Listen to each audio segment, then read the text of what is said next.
now or today, we are touching on this topic, evidence of being baptized and filled with the Holy Spirit. Okay? Evidence of being baptized and filled with the Holy Spirit. Okay? There has to be signs, there has to be symptoms, there has to be evidence or effects, okay, of being baptized and filled of the Holy Spirit. We can all say that I have the Holy Spirit in me. I am being baptized of the Holy Spirit. I have been filled with the Holy Spirit.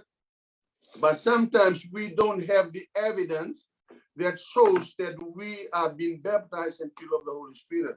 So we touched on, I was sharing that there are four main categories of evidence, okay, and then there are nine, minor categories or evidence, okay, of being baptized of the Holy Spirit.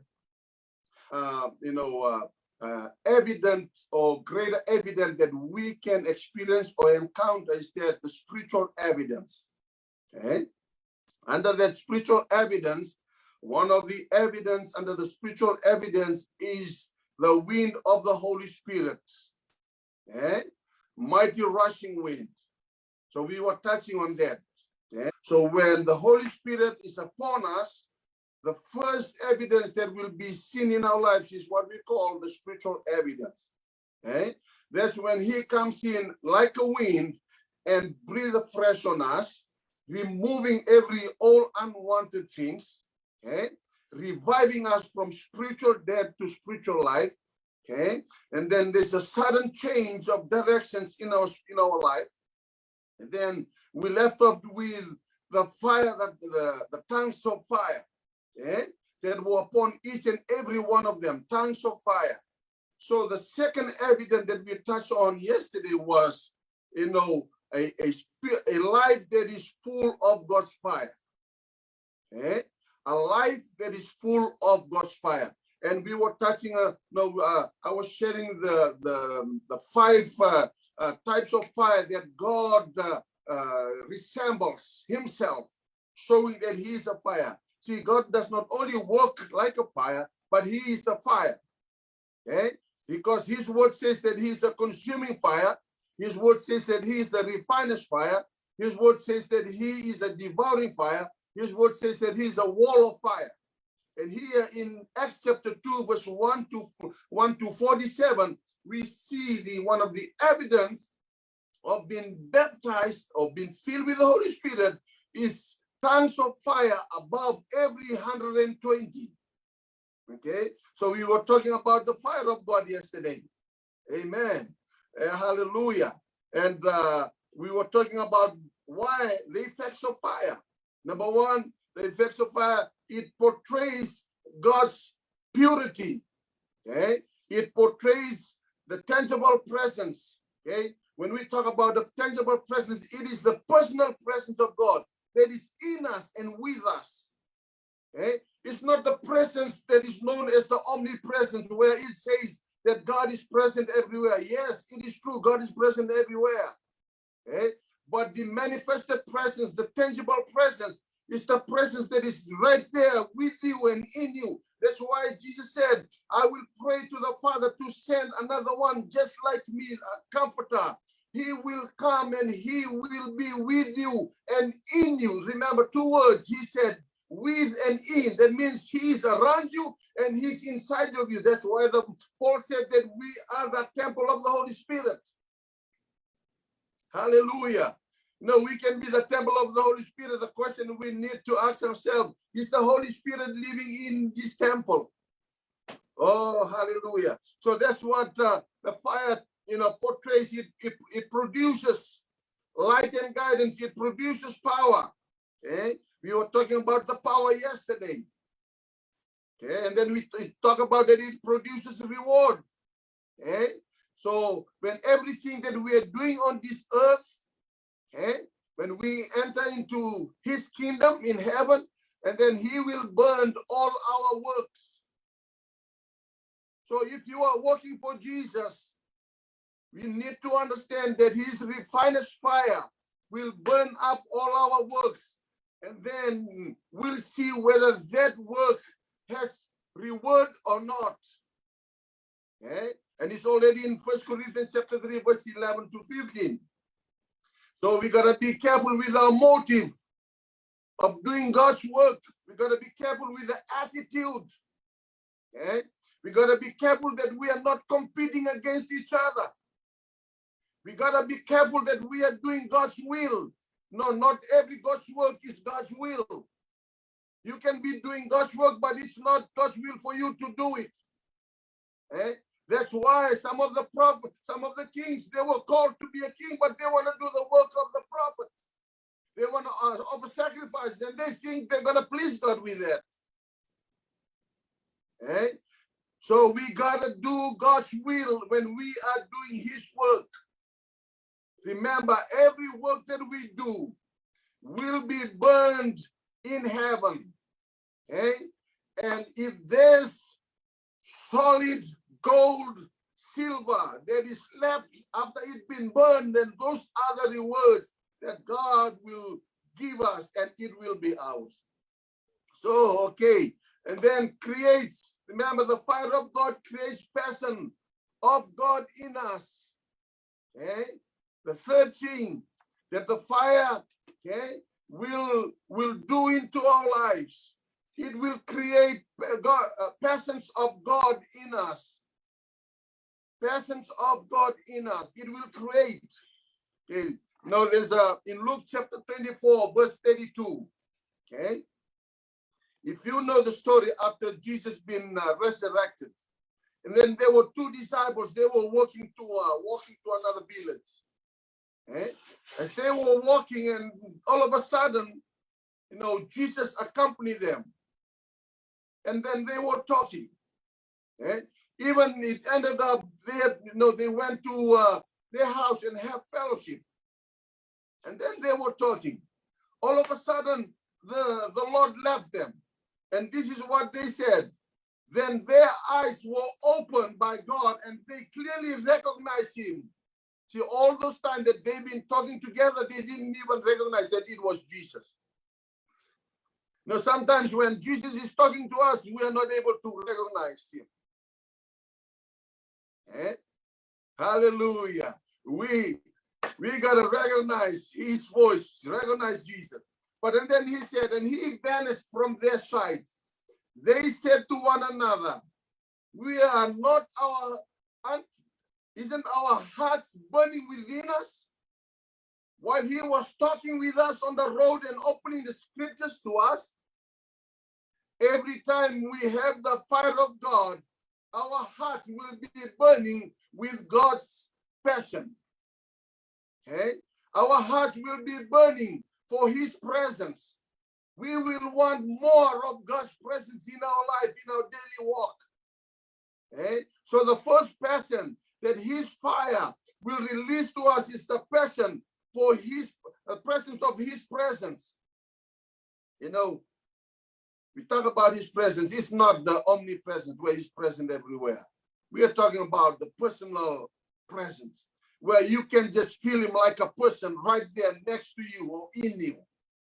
Okay? That's what his tangible or manifested presence is talking about over here. So we will have passion. We will have our heart burning. Oh, I want more of God's presence. Okay? Hallelujah. The fire of God will do that to you. It will stir that passion of needing and going after God's presence and nothing else. What is it that you are passionate of that keeps you going to church? Is it friends? Is it because the name of the denomination? Is it because the name of the church? Or is it because I just want to go and see my friends, my families? If one person of one thing that needs to draw us all the time to going to church and doing God's work and even, going after him is the fire from his presence. Oh, hallelujah. Thank you, Jesus. Hallelujah. Oh, hallelujah. And then the second one, Acts chapter 4, verse 31. Okay. When the Fire of God creates a person of God in us, he does not only create the person of his presence, but it creates the person to speak the word of God. Okay? One of the reasons that believers delay speaking, the word of God to people that needs to hear the word of God is because we don't have the passion. Okay? We don't have the fire to preach and speak the word of God. We are silent. We don't want to talk, but yet we can be passionate about talking about other things and other people. For sports people like me, we like to talk about sports all the time. For those that are crazy with money, they will talk about money all the time. For those that are passionate about business, all you hear them talk about is business. But for those who talk about the word of God, they are the ones that are passionate, that has the passion to speak the word of God. Oh, hallelujah. Can we evaluate our own self? Okay, let's just evaluate our own self. The percentage of things that we talked about or we speak about. Can you go back tonight before you sleep? Just check. What are the things that I've been talking about? Am I speaking about the word of God? Am I speaking about money? Am I talking about business? Am I talking about being rich? Am I talking about prosperity? Am I talking about other stuff that doesn't matter in God's kingdom? Oh, hallelujah. See, that's why I said yesterday, last 2 years when this, platform was started because of the COVID-19, I didn't feel like I need to preach over here. I didn't feel like I have to teach over here, because it's a social media, platform. But then as the days goes on, as we were kind of engaged together, and the Lord started to reveal and make me understand that whatever the enemy intended to do, to use this platform or to use the COVID-19 to dismantle and destroy our relationship with him, he didn't even know, Satan didn't even know that God took that and used it for God's glory so that we can use this platform to talk about the word of God and to nothing else. We can be posting, we can be, taking videos of all kinds of activities and all kinds of parties and celebration. But do you have the power? Do you have the passion to preach the word of God, to teach the word of God? Sometimes we leave it to the well-known preachers, well-known prophets, and we are sitting there like those that want to be entertained to see what's going on and what they're talking about. When you and I ourselves, that God has filled us with his Holy Spirit, baptized us with his Holy Spirit, so that we can have the fire to speak the word of God. Oh, hallelujah. Praise the Lord. See, that's the problem with a lot of us believers. We become entertainers and we like to be entertained. We want to hear all the time, but we don't want to speak it out. If you are receiving it and it's living in here, you got to speak it out. Don't shut up. Don't keep quiet. Don't be silent. Open up your mouth. Stop opening our mouth in gossiping and talking about unnecessary things. Oh, hallelujah. A person to speak the word of God. Not only the person to speak the word of God. The third one, it is the person, oh, hallelujah, to do God's work and a person for him.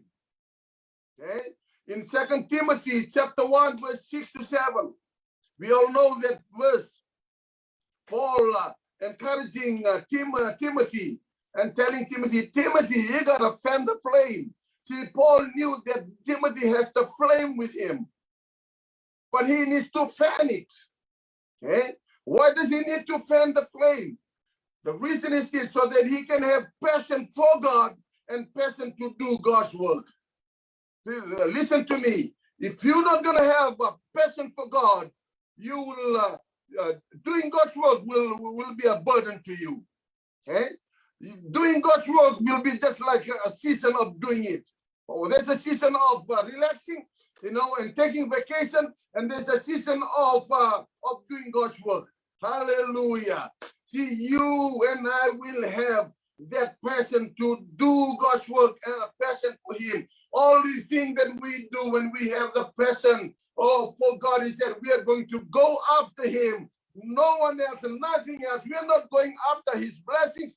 We are not going after His gifts. We are not going after positions that He will give us or even dreams that He will give us. We are just going after Him because He is the source of everything. Oh, hallelujah. There's some Timothy that needs their flame to be fanned, and we need some Paul. Oh, hallelujah. We need some Paul and some Timothy's grandma and mother to encourage him and speak life to him and tell him, hey, come on, fan that flame. Hallelujah. Remember, no one else will come and fan the flame for you. You got to do it yourself. We will tell you, we will encourage you to fan the flame that has already been there, but it's you yourself. You need to fan that on your own.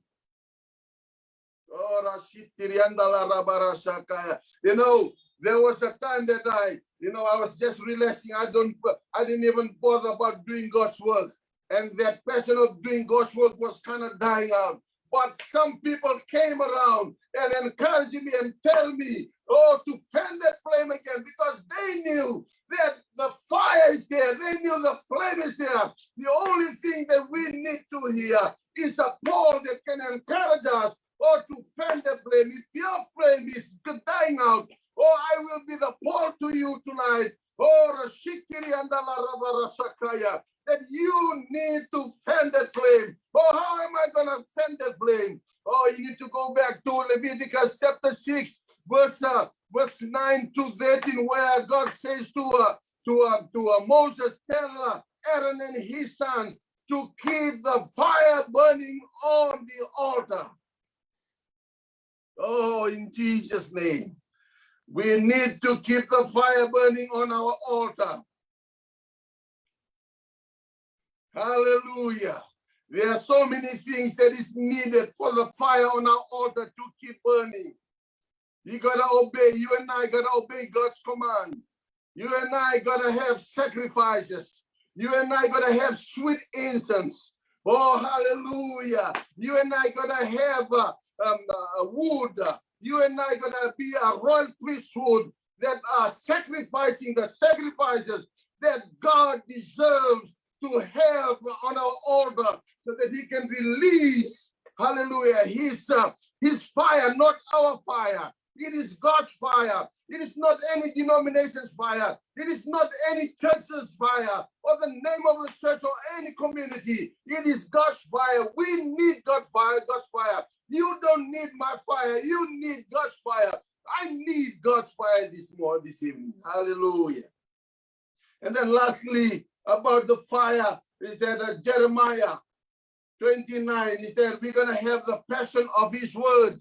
When we have the fire of God, we have the passion of His word. Hallelujah. His word will burn in our hearts and in our bones. Hallelujah. Hallelujah. When we have the fire of God, His word will burn in us, in our hearts and in our bones. And that's why He said, fire shut up in my bones. Hallelujah.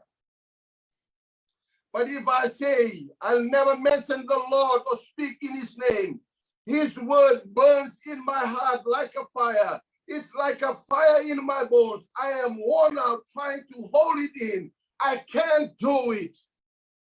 When you have the fire of God's word in you,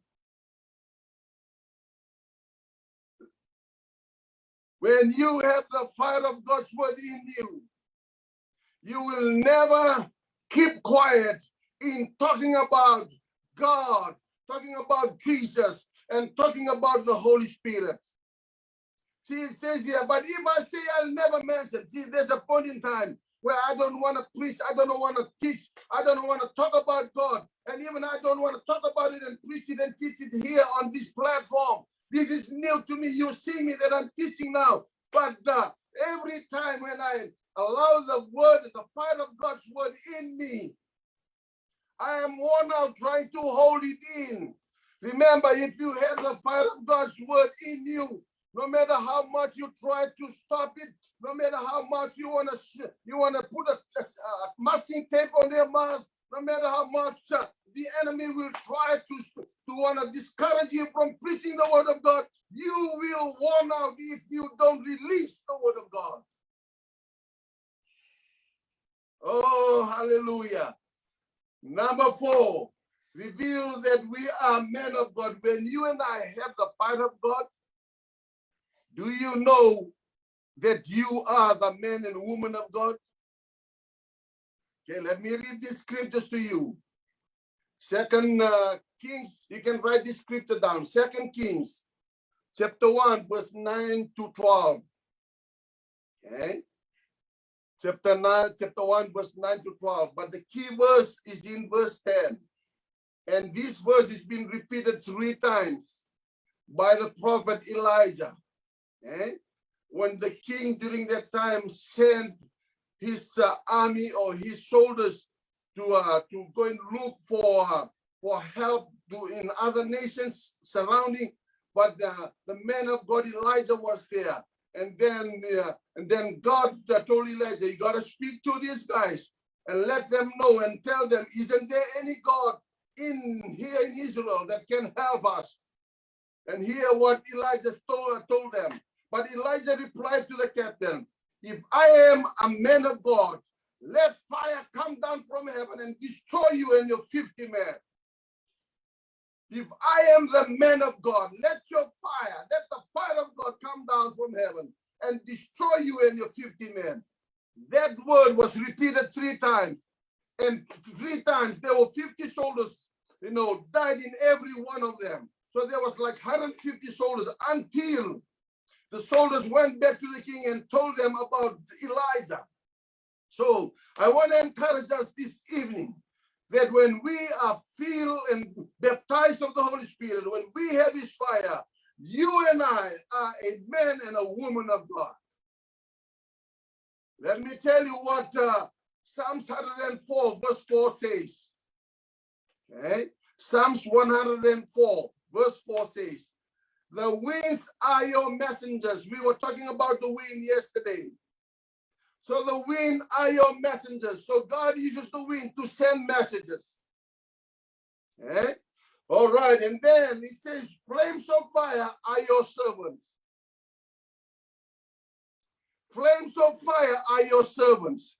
So you and I, when we have the fire of God, we are his servants. We are men and women of God. We can call upon the fire anytime that we want to. We can call upon the consuming fire. We can call upon the refiner's fire. We can call upon the devouring fire. We can call upon the wall of fire. And we can call upon the tongues of fire to come upon us and everyone that needs it. Hallelujah, in the mighty name of Jesus. Oh, Rashikri andala rabarasakaya. Hallelujah. Before I end on this first, the first evidence, which is the spiritual evidence, okay? When the Spirit was being poured out in Acts chapter 2, verse 1, okay, to verse 4. Hallelujah. Hallelujah. When it was being poured out, as we read further, it says that people, okay, Jews from every nation that were gathering in a time of that celebration, they gather around and they watch what was happening. Okay? They watched what was happening. They heard a loud noise.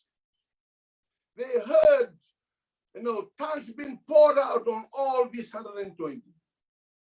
I want to bring this attention to us. Every time when we are filled and baptized of the Holy Spirit, there are 2 witnesses or group of people that will witness that we have been baptized and filled of the Holy Spirit. Okay? So number 1, hallelujah, those who are filled and have felt the fire of God. Those who are filled and felt the fire of God. That's number one. Okay. Let's look at this group, this first group. These are the 120 who waited on the promise of the Father. If you cannot wait on the promise of the Father, you will miss that out. You will miss out on that. If we don't have time to wait upon the Holy Spirit, we will always miss the pouring and the infilling of the Holy Spirit in our lives. So remember, 500 people were waiting.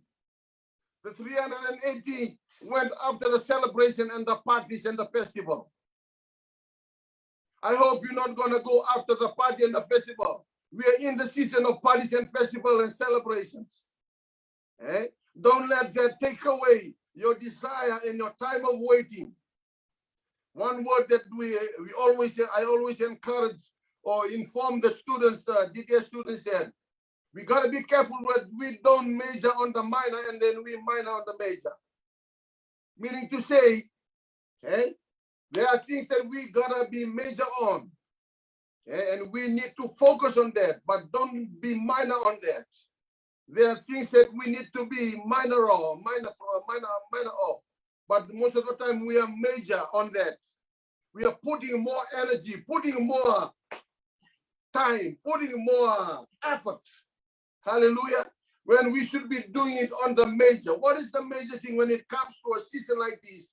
Is that we're living in a time that the Spirit of God is moving like a mighty rushing wind. Okay? If you are enjoying celebrating, if you are enjoying all kinds of, parties and all those, and you are not in tune with the moving of the Holy Spirit, you and I can miss out. Oh, hallelujah. Amen. And then, so this is another 120. The first one, those who are filled and felt the fire of God. The other ones who are filled with the Holy Spirit and fire every day, not just one time. Okay? Every day. Hallelujah. Okay, that means you've been filled and have fire last Sunday. That's gone. Today should be another new infilling and baptism and a new fire. Okay? And for tomorrow, you gotta wait upon the Lord.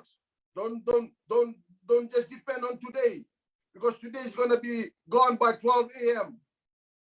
That's why God told Moses and Aaron and his sons, you gotta keep the fire burning, okay, night and day from 6 p.m. to 6 a.m.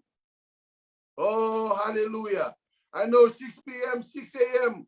Oh, many people are dancing, many people are having party, many people are having leisure time, vacation time. But the word of God says that we gotta keep the fire burning from 6 p.m. to 6 a.m. And some of us want to start your fire 7 a.m., 8 a.m. It's okay. But as long as we keep the fire of God burning, and the Holy Spirit is filling us and baptizing us. They are the ones who felt and keep feeling the heat of the fire from the Holy Spirit. You will never know the strength of the fire if you don't touch it, if you don't get close into it. Oh, hallelujah. I pray that we will not only see the fire, we will not only be hearing it, but we will be feeling it. We will be feeling the heat of the fire of the Holy Spirit. Oh, burning, burning, burning, burning, and flaming in our bones and in our hearts. Oh, hallelujah. So they are the ones, remember these guys here, or this group here, they are the ones who are carrying the fire of God with passion and boldness.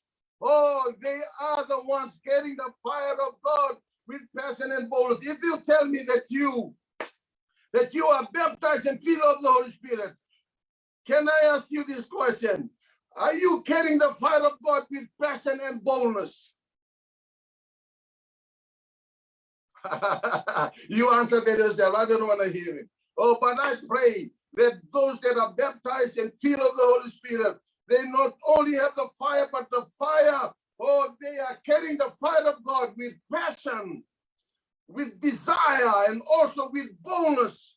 They are not scared. They are not afraid. They are not timid by what the world says and what the government will do to them, or whoever will persecute them or say anything against them. Hallelujah. These ones, this group, they are the igniters and fire keepers night and day. They're the igniters of God's fire. Not a fire distinguisher, a fire igniter. That means you gotta turn it on, turn it on, turn it on. Don't turn it off.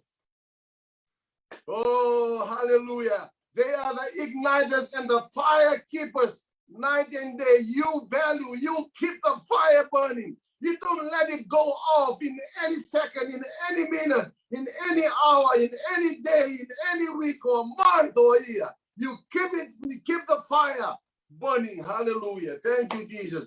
And lastly, on this group here, they value the manifested presence, the purity, the power, and the purposes of God in their lives. Hallelujah. Hallelujah. Thank you, Jesus. Oh, hallelujah. They value, that means they treasure the manifested presence, purity, power, and purposes of God in their lives. Oh, I pray that we will be this group here. Oh, hallelujah. That are filled and felt the fire of the Holy Spirit in our, not only in our lives, but in our bones, in our hearts, in our marrows. Everything is burned like fire in us. And the second group, hallelujah. I know my time is up. Hallelujah. The second group is the group that only see the fire. Okay? Group that only see the fire. These are the ones that do not feel the heat of the fire. These are the ones that don't have the fire. These are the ones that talk bad about the fire of the Holy Spirit. Okay? So this is what they do. They just stare. They just watch. They are spectators. They scorn, and these are a group of doubters. They ridicule the fire of God. Hallelujah. Okay, not only that, they are spiritually lukewarm. Okay? Neither hot nor cold. These are casual believers. These believers are confused and they're careless. Am I too fast? Okay. I hope we are not in this group. The ones that just watch and entertained by the fire of the Holy Spirit. We need to be filled and we need to feel it. Hallelujah. Okay, they misuse and mix up the strange fire to replace God's fire. See, like I was saying, we need God's fire. We don't need another fire. Okay? The sons of Aaron, they use the strange fire. If you study what is that strange fire, it is known the propane fire. Okay? So that means that fire is out of the propane. And we are living in a world that's so many kind of fire.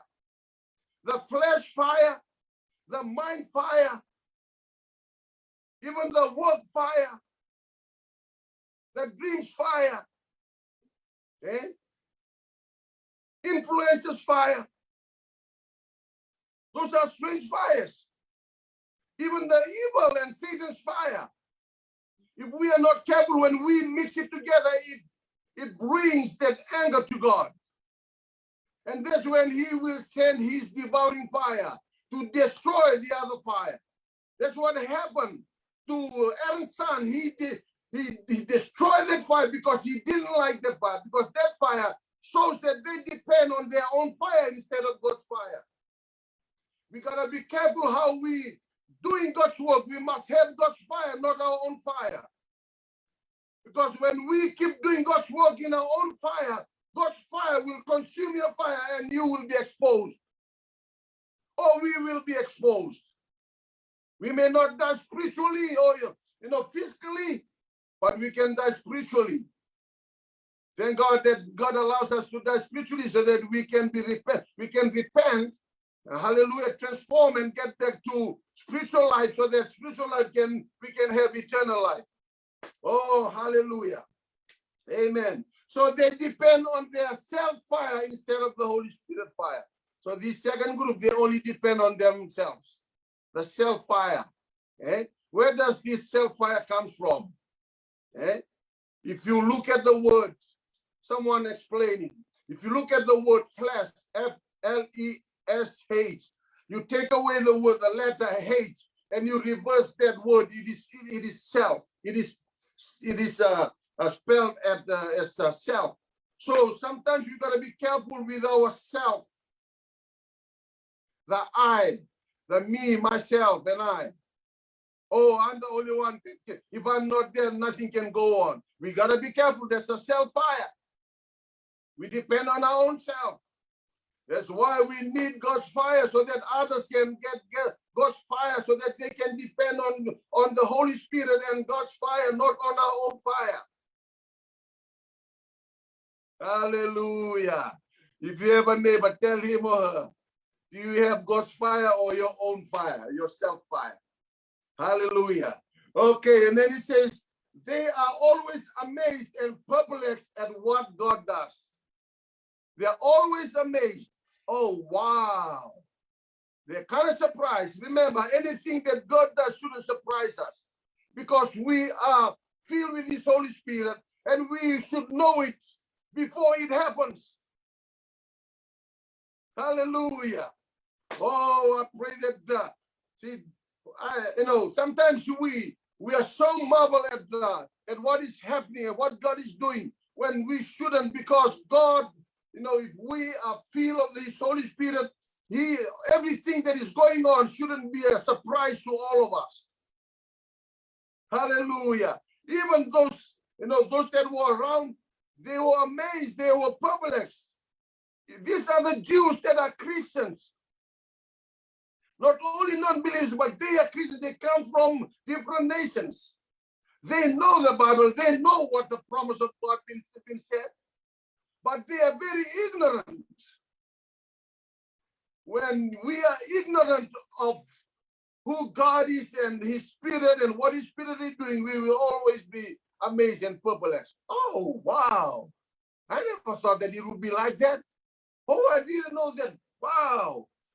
Oh, I pray. See, that's why a lot of us have been entertained by it because we don't know it. We don't believe it. We don't foresee it.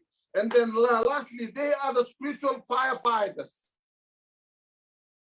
This group here, they are the spiritual firefighters that distinguish the fire of the Holy Spirit. They will always want to, turn off the fire of God. They want to put they want to host the fire of God with their attitude, with their commands, and with all those. We got to be watchful with this group here. Oh, hallelujah. I pray that we will not be a spiritual firefighters that distinguish the fire of the Holy Spirit. Okay? Don't go against the fire of the Holy Spirit. If the fire of the Holy Spirit is burning and flaming, let it be. Don't say anything. That's why the Word of God says that we grieve the Holy Spirit. When we grieve the Holy Spirit by what we say and what we command against the fire of God, hallelujah, you are fire, your spiritual firefighter. Amen. And then they lack, and out of God's manifested presence, purity and presence of Him. They lack, they don't have that. They can be called Christians, Sunday Christians. They can be called denominational Christians, but they lack, and they are out of God's manifested presence, purity and presence of Him. Oh, hallelujah. Thank you, Jesus. Hallelujah. Hallelujah. I pray that we will not only keep the fire of God burning and flaming, okay? We will be the carriers, okay? Carriers of God's fire. Okay? We will run after His presence, His purity, His presence, His will, what He desires, what He longs from us that we ought to do. Oh, hallelujah. Are these two evidence? Hallelujah. Are these two evidence are you experiencing it right now? Okay? times of refreshing, and the fire of the Holy Spirit. And let me conclude this evening. These two are two deadly combinations in a natural sense. Okay? The fire will become wild when the wind is blowing with it. Okay? These two, when they go together, they are very dangerous. So, and when the wind is blowing, the fire can become wild. And when it becomes wild, no one can stop it. Okay? And when it burns everything. Nothing is left. Okay? So when it burns, the land became bare. Houses becomes bare, naked. Likewise, when the Spirit of God is blowing like a wind and burning like a fire, our lives will be bare in the eyes of God. So that means we cannot do anything and hide it, because He will expose it. And I've experienced this.